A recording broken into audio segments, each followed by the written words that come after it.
आपके घर के अंदर खाने की कढ़ाई बदल गई होगी, अब स्टील की कढ़ाई में आप खाते हैं। महिलाओं को ब्रेस्ट का कैंसर होता है, उसके लिए वही जवाबदार है, लेकिन आप करते हैं। आप उस चीज में आपने वो चीज बदल दी।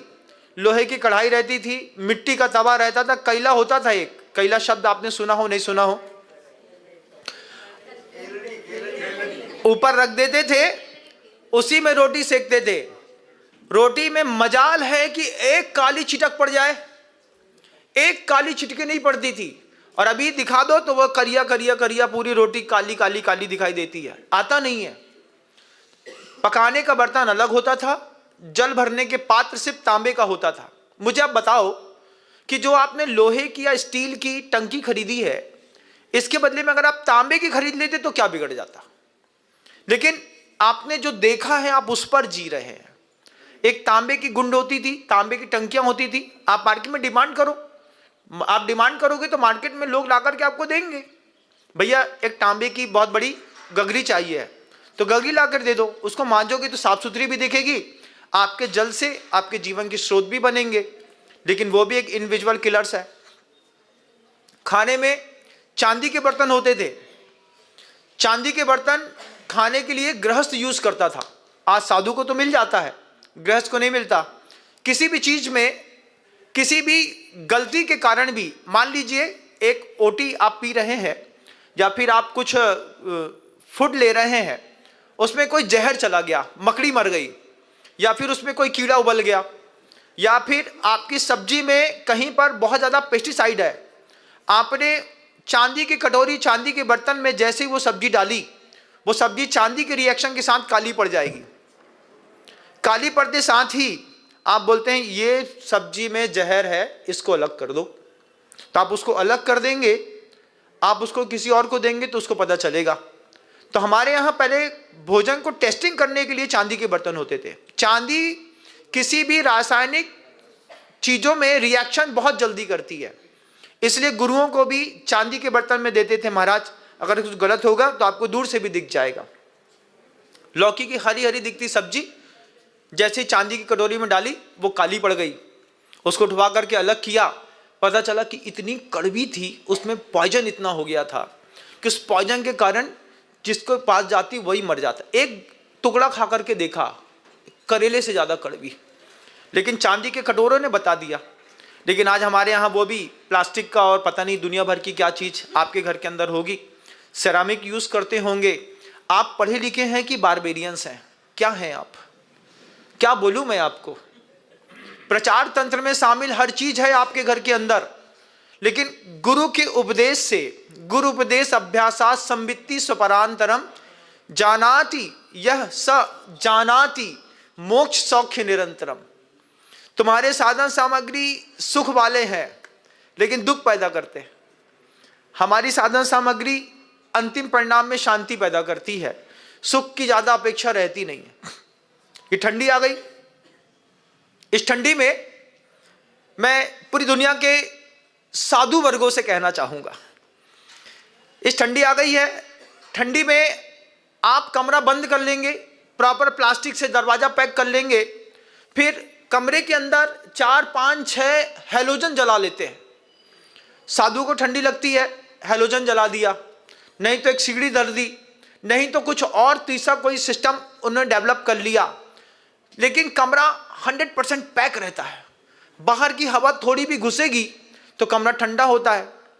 लेकिन आप इस बात को भूल जाते हैं कि कार्बन मोनोऑक्साइड जो है और सल्फर डाइऑक्साइड जो है, यही इसी चक्कर में पैदा होती है। इससे अस्थमा की बीमारियां होती हैं, हार्ट में प्रेशर बनता है, हार्ट अटैक की बीमारी होती है, कैंसर होता है। ये साधुओं को जब होने लगे, ठंडी के दिनों में अगर किसी साधु को बार बार खांसी चल रही है, निश्चित रूप से वो 4-5 हैलोजन लगा करके कमरे के अंदर पैक होकर के रह रहा है। बाहर के टेम्परेचर मान लीजिए 16-14 चला गया है, 10 चला गया है, आपने अपने हैलोजन से अपने कमरे का टेम्परेचर 32 मेंटेन करके अगर रखा हुआ है तो आप मरेंगे, ये बात 100% पक्की है, 100%। क्योंकि जो पार्टिकल्स हैं छोटे छोटे केमिकल्स के, आपके जिस कमरे में रह रहे हैं उस कमरे के अंदर ये हम लोगों को सिखाया जाता था कि कमरे के अंदर कितने केमिकल्स यूज्ड थिंग्स रखी हुई हैं, चीजें रखी हुई हैं। अब पेंट हुआ है तो उसमें केमिकल है, आपकी वुडन के ऊपर फ्लोरिंग में फर्श में केमिकल लगा हुआ है, आपके पास प्लास्टिक है उसमें केमिकल्स लगा हुआ है। जब आप उसको टेम्परेचर में गर्म कर रहे होते हैं, गर्म हो रहा होता है और उसके अंदर बिल्कुल एयर टाइट वैक्यूम बना होता है, उस वक्त वो कमरा जहरीला कमरा एक गैस चैम्बर हो जाता है। छोटे छोटे पार्टिकल्स नाक से अंदर जाते हैं, चेस्ट में अस्थमा पैदा करते हैं, कैंसर पैदा करते हैं और उसके साथ ही साथ डिसीजन मेकिंग एबिलिटी जो होती है वो भी फिनिश कर देते हैं। बंद कमरे में देखिएगा दिमाग काम नहीं करता। थोड़ी ठंडी है सही है, लेकिन अगर आपने हैलोजन की लाइफस्टाइल शामिल कर ली है, जो भी साधु हैलोजन के साथ ठंडी सरवाइव कर रहा है वो अपने लिए मौत का एक नया तमंचा तैयार कर रहा है, वो भी उसका एक इनविजुअल किलर है। दुनिया भर के साधुओं को भी ये बात बहुत अच्छे से समझनी होगी। ठंडी लगती है, आप साधनों की संयोगिता को अच्छे से बनाने की कोशिश करिए। दिन का समय धूप में निकल जाता है, आप धूप में कुछ और साधन से भी अपने आप को सेक सकते हैं। रात के समय में आचार्य जी को मैं देखता था, गुरुदेव तो रात में ठंडी में खुले दलान में सोते थे। आचार्य जी की पूरी जिंदगी मैंने 22-24 साल 26 साल साथ में रहा, मैंने देखा आचार्य जी एक भी दिन कमरे के अंदर नहीं सोए। ठंडी आती बाहर सो जाते और हम लोगों से बोलते कि मैं ठंडी में बाहर सोता हूं, आप कमरे के अंदर तो बिना कुछ ओढ़े सो ही सकते हैं। ये आचार्य जी हमेशा सिखाते थे। आचार्य जी कहते थे जितनी ठंडी सहते हैं उतना, जैसा गेहूं में ठंड लगती है तो गेहूं का दाना मोटा और तगड़ा हो जाता है, ऐसे इंसान में जितनी ठंड लगती है इंसान उतना अच्छा हेल्दी हो जाता है। इसको हेल्दी सीजन कहते हैं। ठंडे पानी से नहाने में आपको तकलीफ होती होगी, बोलो हाँ, बिल्कुल सही बात है। लेकिन हमारे यहाँ शुरुआत में सिखाया जाता था कि ठंडी के दिनों में इतनी मेहनत करो कि ठंडे पानी से नहाने की इच्छा हो जाए, इतनी मेहनत करो। तो सुबह सुबह जाकर के जॉगिंग करिए, 4 किलोमीटर 5 किलोमीटर 6 किलोमीटर भी चलेंगे तो रनिंग करने से जबरदस्त पूरा फिजिक कंप्लीट रहती है। लौट करके आए, वार्म अप बॉडी को थोड़ा सा कूल किया, नॉर्मल पानी से नहाया, अपने आप को फ्रेश कर लिया।